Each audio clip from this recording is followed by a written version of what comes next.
Mes chers compatriotes, comme vous le savez, la responsabilité commandait qu'on n'organisa pas cette mascarade le 22 mars 2020 en raison de la crise sanitaire. Le coronavirus était bien présent dans notre pays. Alpha Condé le savait.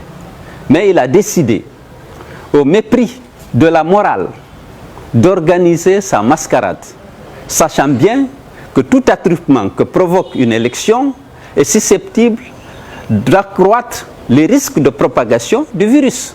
Il l'a organisé et après, au lieu de s'occuper d'une gestion rigoureuse de cette crise, eh bien, il continue de dérouler son agenda visant à renforcer son pouvoir dictatorial.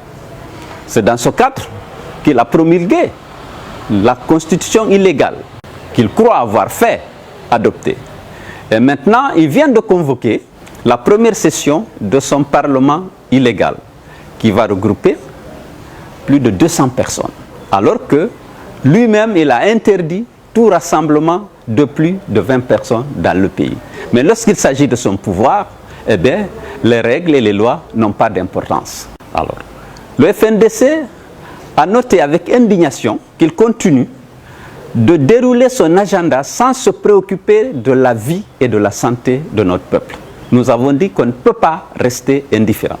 Le FNDC a donc décidé d'organiser une ville morte le mardi 21 avril. Une ville morte, pourquoi? D'abord pour protester contre cette gestion irresponsable de la crise sanitaire. Mais ensuite, pour protester contre les arrestations, les kidnappings et les séquestrations des militants du FNDC à Zérékouré, à Koundara, à Labé, à Mamou et à Conakry et un peu partout dans le pays.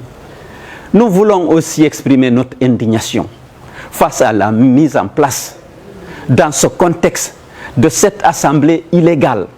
Mes chers compatriotes, le FNDC vous demande de rester chez vous le mardi 21 avril pour protester contre la gestion irresponsable de la crise sanitaire par les autorités de ce pays, pour protester contre les kidnappings, les arrestations et la séquestration des partisans et responsables du FNDC, et également pour marquer votre indignation devant les comportements de nos dirigeants qui n'ont aucun souci finalement pour la vie et pour la santé des populations guinéennes.